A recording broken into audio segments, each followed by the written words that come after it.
नमस्कार दोस्तों। I hope आप सभी अच्छे होंगे। आज हम इस वीडियो में बात करेंगे बजाज हाउसिंग फाइनेंस के बारे में। अभी हाल ही में 2 महीने पहले कंपनी अपना आईपीओ लेके आई थी। काफ़ी अच्छा लिस्टिंग गेन हुआ था आईपीओ में लिस्टिंग डे के दिन। एंड देन 2-3 ट्रेडिंग सेशन के बाद इसने अपना ऑल टाइम हाई बनाया 188 रुपीज़। उसके बाद से लगातार शेयर प्राइस गिरते हुए आ रहा है और अभी करेंटली कंपनी का प्राइस 127 रुपीज़ के आसपास है, जो कि इसका ऑल टाइम लो है। अपने हाई से अराउंड 33% गिर चुका है शेयर प्राइस।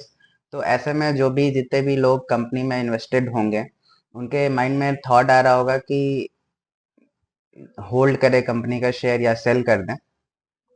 उनको मैं ये आंसर देने से पहले 2 पॉइंट्स बताना चाहूँगा। सबसे पहला चीज़ कि आपको किसी भी कंपनी में इन्वेस्ट करने से पहले आपको उस कंपनी का बिजनेस एंड देन उसके फाइनेंशियल्स, ये दोनों पता होने चाहिए। कंपनी के फाइनेंशियल्स कैसे हैं, रेवेन्यू में ग्रोथ है, प्रॉफिट मेकिंग कंपनी है या नहीं, प्रॉफिट में उसके ग्रोथ है या नहीं। अगर आपको ये सब पता ही नहीं रहेगा तो आपके अंदर वो कन्विक्शन नहीं आ पाता, आपके अंदर वो होल्डिंग पावर नहीं आ पाता, आपके अंदर वो पेशेंस नहीं आ पाता, जिसकी वजह से आप लॉस में सेल करके निकल जाते हैं।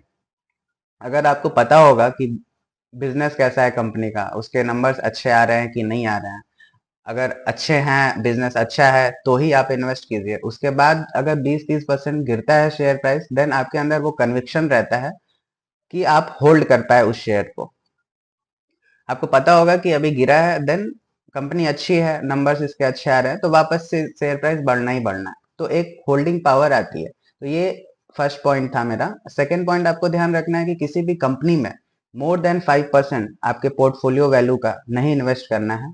इससे क्या होगा कि सपोज आपके पास पूरे पोर्टफोलियो में 2 ही 3 कंपनी है और जितनी भी कंपनी है 2-3, उनमें 20-30% गिरावट, तो ओवरऑल जो लॉस दिखेगा आपके पोर्टफोलियो में वो बहुत ज्यादा होगा।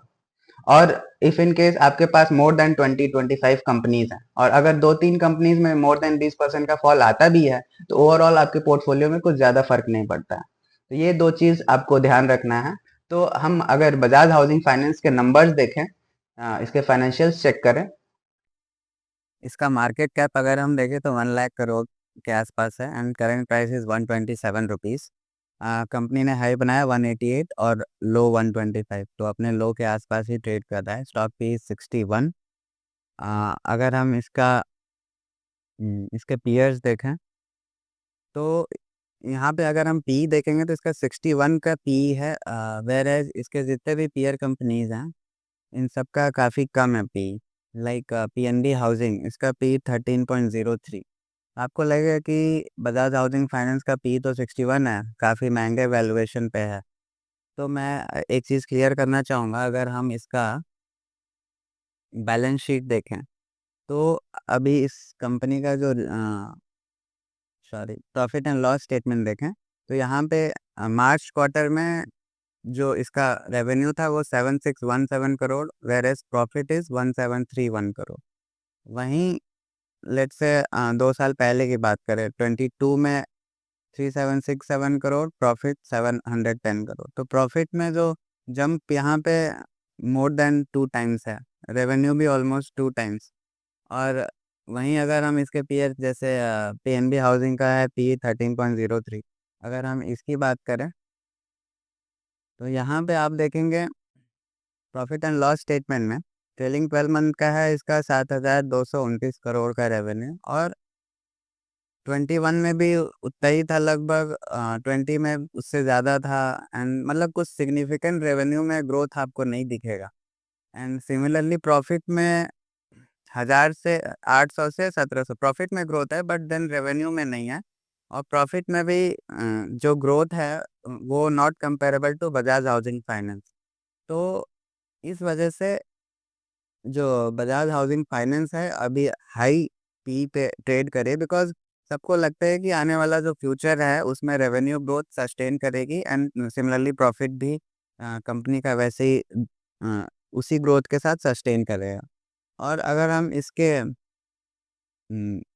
अदर्स में जाएं, यहाँ पे शेयर होल्डिंग पैटर्न में देखें तो अभी तो प्रमोटर्स का 88.75 है, ये कम होगा 75%। एंड देन इधर कुछ है नहीं। अगर हम इसका टेक्निकल्स देखें, टेक्निकल्स में ये ट्रेडिंग व्यू में जाते हैं हम। Bajaj Housing finance, Bajaj Housing finance, ये सर्च कर लेंगे। यहाँ पे देखेंगे ज़्यादा कुछ है नहीं टेक्निकल्स में, बिकॉज अभी 2 महीने के अप्रॉक्स हुए कंपनी को लिस्ट हुए। यहाँ पे आप देखेंगे जो प्राइस अभी करंट ट्रेड करे 126.88, जो कि अपने एक रेजिस्टेंस पे है। ये रेजिस्टेंस इसका है 125 पॉइंट, सॉरी सपोर्ट प्राइस पे है 125.45 रुपीज़।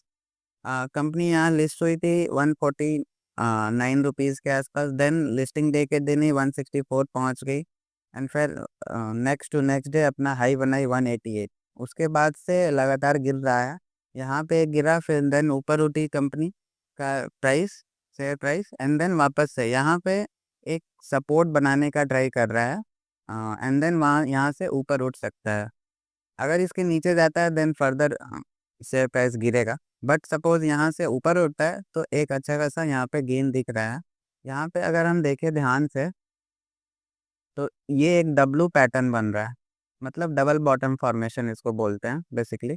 अगर हम ड्रॉ करके बताएं तो ये जो लेवल है ये हुआ, एंड देन इसको डब्लू पैटर्न बोलते हैं, एंड देन यहाँ से एक और एक यहाँ से ये ऐसा। इसका जो टारगेट, अगर यहाँ से बाउंस बैक करता है शेयर अपने इस सपोर्ट से, तो अराउंड 158-59 रुपीज़ का इसका टारगेट दिखता है, जो कि अपने करंट लेवल से कितना परसेंट ऊपर है, 27%। तो अगर ये यहाँ तक जाने में लेट से 6 महीने साल भर का टाइम भी लगाता है, तो एक साल में 27% इज़ गुड। म्यूचुअल फंड में लोगों के 12-15% का रिटर्न आता है, आप एक साल में 27% रिटर्न लेंगे तो ये काफ़ी अच्छा है। बट हाँ, आपको ध्यान रखना है किसी भी कंपनी में मोर देन 5%, जो आपके पोर्टफोलियो का वैल्यू का 5%, उससे ज़्यादा पैसा नहीं लगाना है। उससे क्या होगा कि आप मोर देन 5% लगाएंगे, देन रिस्क जो आपका होगा एक्सपोजर वो ज़्यादा होते जाएगा। आपको यहाँ पे नहीं पता है शेयर यहाँ से नीचे भी जा सकता है, तो ये सब आपको ध्यान रखना है। सिर्फ मैक्सिमम 5% ही किसी कंपनी में अपने पोर्टफोलियो का पैसा लगाएं। और यहाँ पे ये आपको एक और चीज़ ध्यान देना है कि ये जो मैं बता रहा हूँ ये सिर्फ सिखाने के पर्पज़ से है, ये कोई स्टॉक रिकमेंडेशन मैं वीडियो नहीं बना रहा हूँ। ये मत कीजिएगा कि मैंने वीडियो में ये स्टॉक डिस्कस किया और आप कल को खरीद लिए, एंड देन फिर यहाँ से वापस से स्टॉक नीचे जाने लगा, फिर आप मेरे को ही बोलोगे कि इसने ही बताया था। तो ये सब चीज़ आपको ध्यान रखना है, आपको खुद से एनालिसिस करनी है या फिर किसी सेबी एडवाइज़र की हेल्प लें, एंड देन आप अपना डिसीजन खुद लें। तो इतना ही था टेक्निकल्स में। तो दोस्तों आई होप आपको ये वीडियो अच्छी लगी हो। अगर अच्छी लगी हो then please do like, subscribe and share. मिलते हैं किसी और लर्निंग के साथ नेक्स्ट वीडियो में। टिल देन खुश रहिए, मस्त रहिए, हैप्पी इन्वेस्टिंग, बाय। तो दोस्तों